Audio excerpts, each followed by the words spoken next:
Hi everyone, and welcome back to Art with Mrs. S. Today we're going to be creating some textures using Mario bricks.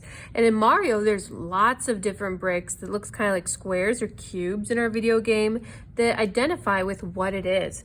And this first one we see a lot. This is going to be a brick texture. To get started, we're going to have a brown square, and I'm going to take a black marker and start dividing this up into the bricks. So I'm going to come down just a little ways, and I'm going to draw a side to side horizontal line going all the way from one side to the next. Next, you're going to want to come down a little further. We're going to come 2/3 of the way down, and we're going to draw another side to side horizontal line. Doesn't have to be perfect. Now to get that brick-like design or texture, I'm going to use some vertical lines, those straight up and down lines, to go up and down between my bricks. So I'm going to start at the top, and I'm about halfway or in the middle of my paper. And notice I did not go all the way down. I just stopped right there. I'm going to skip this middle layer and do my next line. This one goes straight up and down too. And I have that middle. This middle line here, I'm going to add 2 vertical lines. I'm going to add one in between my first brick all the way down. Notice I'm using the wide side of my marker.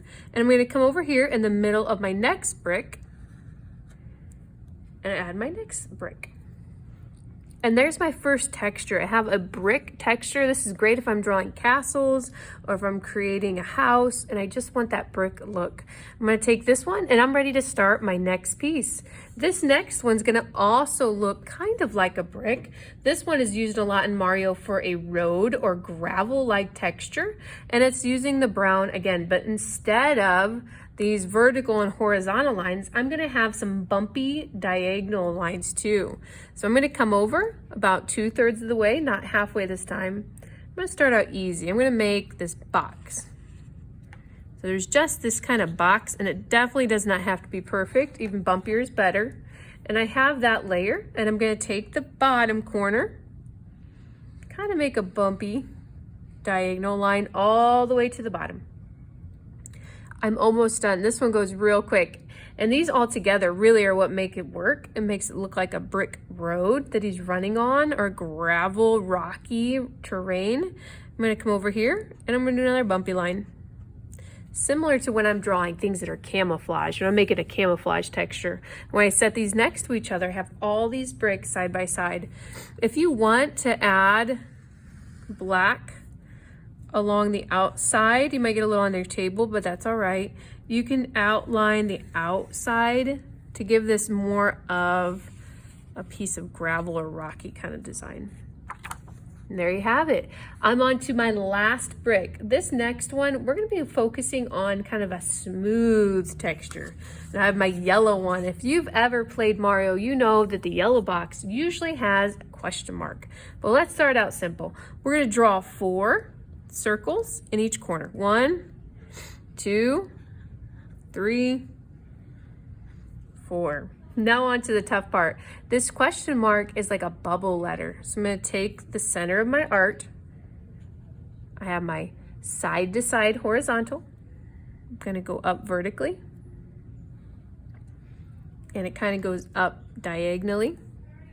1, 2. Make this one a little taller. Going over. Lots of straight lines. If it gets a little off, it's going to be okay. And it comes back. Diagonal, down, and over. If you get a little goofy, it got a little too skinny in parts, it's going to be still fine. I'm going to add a rectangle or square towards the bottom. That question mark, usually it's colored in white, so I'll be using a white oil pastel. I'm going to take my white oil pastel. I'm going to carefully get inside of all those marks. If you get a little outside of lines, that's going to be all right. Don't have to press too hard. And then there you have it. I'm going to have my smooth question mark box. I got my bumpy brick box. And then I'll also have my rocky, rough road for another brick. And we'll put these all together, or you can make a couple more on your own. If you'd like to keep yours, you're gonna definitely wanna put your name and room number on the back. Thanks for joining me today. I can't wait to see your Mario box creations.